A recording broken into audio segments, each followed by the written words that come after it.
Illegal border crossings are on the rise. It's March 27th, 2024, and these are your headlines.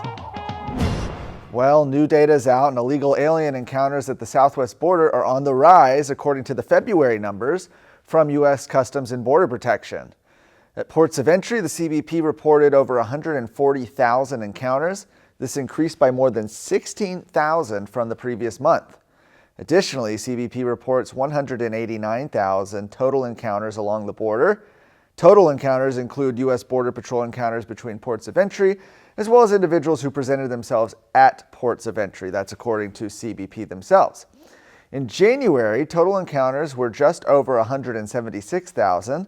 This marks a monthly increase of over 13,000 in February. Center for Immigration Studies resident fellow in law and policy, Andrew Arthur, wrote in a recent study that February was among the worst in history in terms of illegal border crossings.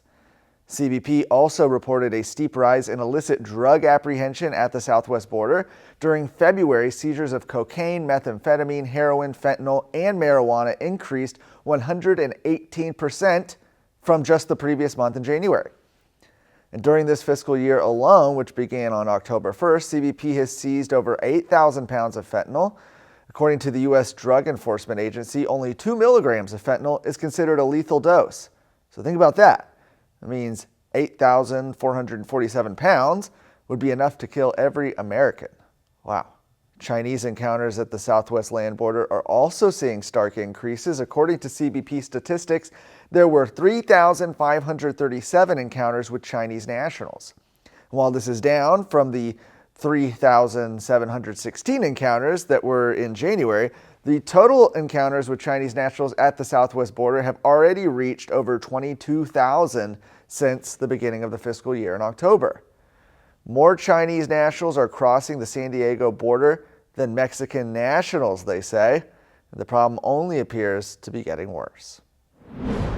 The leader of the Senate's Education Committee has outlined a process of how higher education institutions are to expel diversity, equity, and inclusion initiatives in letters to the chancellors of Texas's state-funded universities.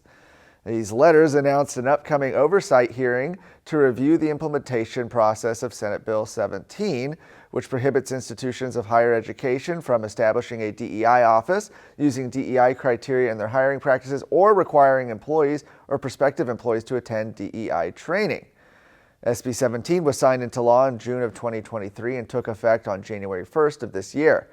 Now the University of North Texas System, Texas A&M, University of Texas, University of Houston, Texas Tech, and the Texas State System are all being checked for compliance. According to the bill's author and the chairman of the Senate Education Committee, Brandon Creighton, they're planning a hearing for May where system administrators will present their progress on DEI elimination. The letter lists 5 questions that available representatives of each system will be requested to address at the upcoming hearing. Those include: how has your institution ensured that there are no DEI offices or officers on campus, or no individual or organization performing the duties of a DEI office? How has your institution ensured that DEI training is not required for students, staff, and faculty?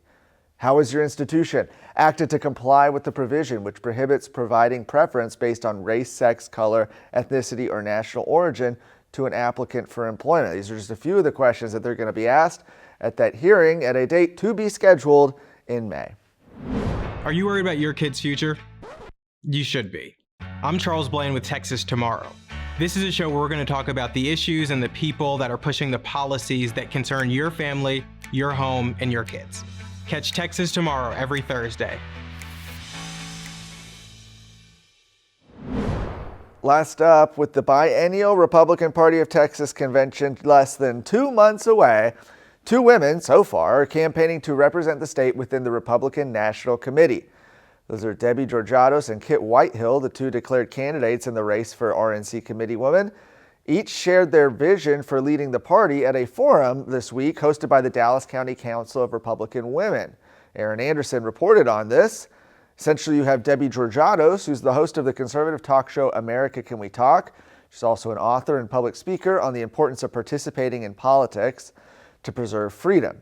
She's been active in grassroots Republican politics since moving to Texas in 2000, serving as president of Park City's Republican Women and the vice chair of the Dallas County GOP. Kit Whitehill is a longtime Republican activist at the local and state level.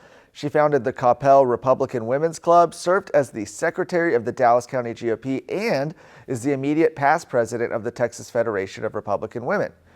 During this forum, Georgiado said she's running to help save America and will bring new energy and passion with substance and depth on the issues.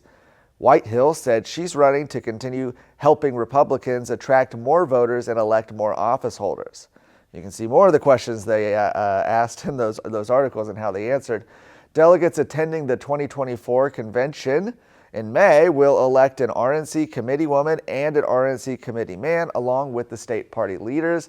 That Republican Party of Texas convention will be held May 23rd through 25th in San Antonio. For more of today's stories, go to texasscorecard.com.